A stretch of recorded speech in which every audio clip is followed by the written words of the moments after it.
people to go out, rather than stay in. So it's an advice that has come. Maybe it came from God, fine, so be it. But the disproof, if it's from God, then we have something to disprove. We have something to sort of unveil the facts, or and sort of put to public for people to see that, wow, this is it. I mean, it's not here nor there. If you go to 11, he says, the nakedness of your father's daughter, begotten by your father, she is your sister. You shall not uncover her nakedness, your sister. You shall not uncover the nakedness of your father's sister. She is near of kin to your father. You see? 13, you shall not uncover the nakedness of your mother's sister, for she is near of kin. Your mother's sister, they are all near, close relation. I mean, who isn't near to you? According to the Bible, everybody is near to you. But you don't have to go there. If you compare Genesis 3, 4, 5, you read to Genesis, you come to read here, you knew that there's no answers there. They cut you in between. 22, you shall not lie with a male as with a woman. It is an abomination. Gay and lesbian practice. Here you have it here, plainly written. It is not, a disguised thing. It is written here in 18, verse 22. It says, you shall not lie with a male as with a woman. It is an abomination, which is gay, man to man, or woman to woman. Nor shall you meet with any animal to defile yourself with it, nor shall any woman stand before an animal to mate with it. It is perversion. Do not defile yourselves with any of these things, for by all these the nations are defiled, which I am casting out before you. For the land is defiled, therefore I visit the punishment of its iniquity upon it, and the land vomits out its inhabitants.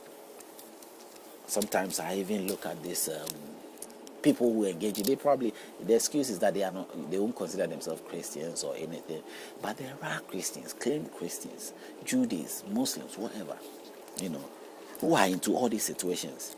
There are Christians who are gays who are fighting for their rights in the Christian church, that they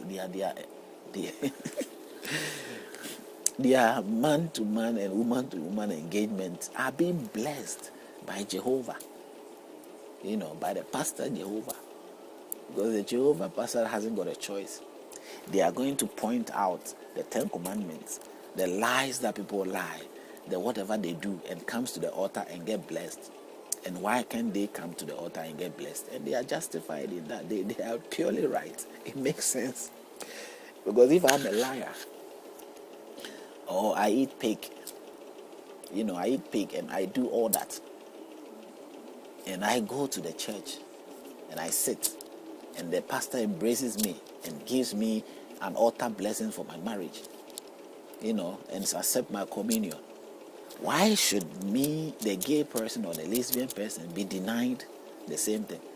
It's all sin. The abomination that we have from the immoral act here of incest and all these things, the Jewish people, the whole Jewish nation, is guilty of it. And so the gay person has got an equal right to say that I have to be in the church. I have to be blessed there. My man mate will come with me and you bless our marriage. I mean, you can imagine. Because if you deny them, then you have to deny any other person who is in the church as well, who has engaged in incest and all that. Everybody will have to pull out from the church. The nations, he says, the nations defile in these things. Of course they defile. I mean, everything of our life is defiling God. It's abomination to God. Everything, including myself, everybody, according to Jehovah, the Bible, whatever it is, we are all defiled. We shouldn't even touch the book.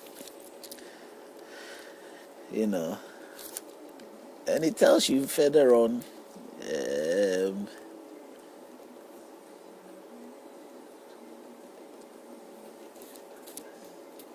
and the land vomits its inhabitants. People even sleep with animals.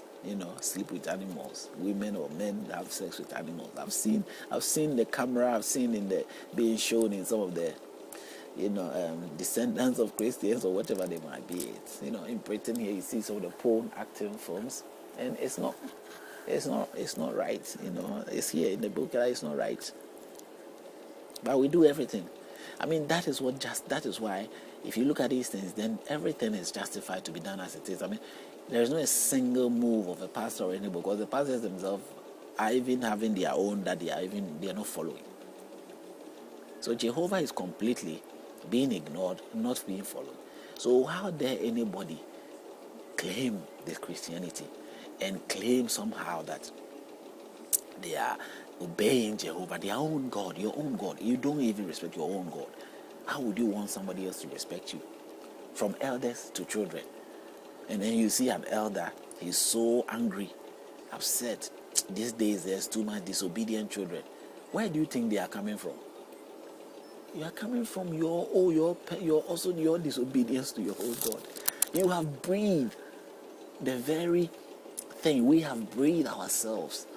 And it has also, that's also to tell us that we've even breathed an evil spirit. It's not Jehovah that we are worshiping.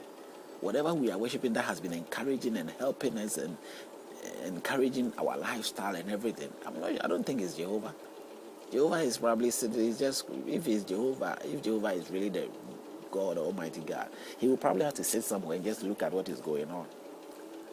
He will not be there. He will not actually be there and looking at all this nonsense going on. Because somewhere in the book, he also says that I will never touch man or punish man anymore when they were doing the same thing. This incident has happened several times, and he comes in and angrily strike according to the book. So if he has to take advice himself, it makes sense that now he will not come and struggle. But we know we have tsunami, we have certain things that happens to us, so we probably have to be linking into that. Maybe it's not. It's just another form of steps being taken by whatever spirit that is controlling us, or whether it's natural disasters, only to make us think that Jehovah is coming in, Jehovah is doing something to it. Because Jehovah, what reasons? He has to get a solid reason. He has to mean that the all-wise God has approached, and his approach does make sense and does have a tangible reason. He won't just do anything for the mere sake of him being Jehovah. If Jehovah, acts without any reason, any meaning to it, I mean, he won't humiliate himself. He won't do that. I don't think. If he can, but if he won't, I don't think he will do that. So from what we have learned here, in what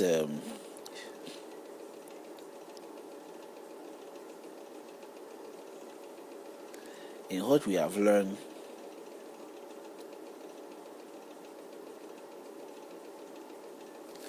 here in 30 of 18, Leviticus 18,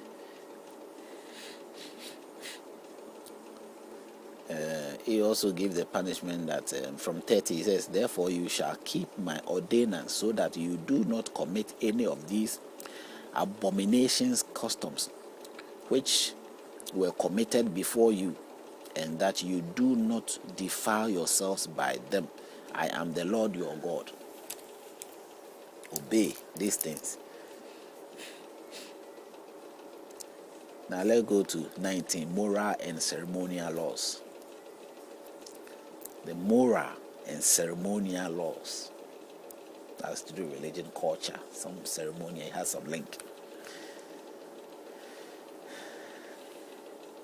I have circled a few things. I want to read it to see why I circled them. Then we got to what really I want to the point I really want to make. You shall not steal, nor deal falsely, nor lie to one another. You shall not steal, nor deal falsely, nor lie to one another. Many a times this is done. People lie to one another. People do false things. These false things making claim of something that they purely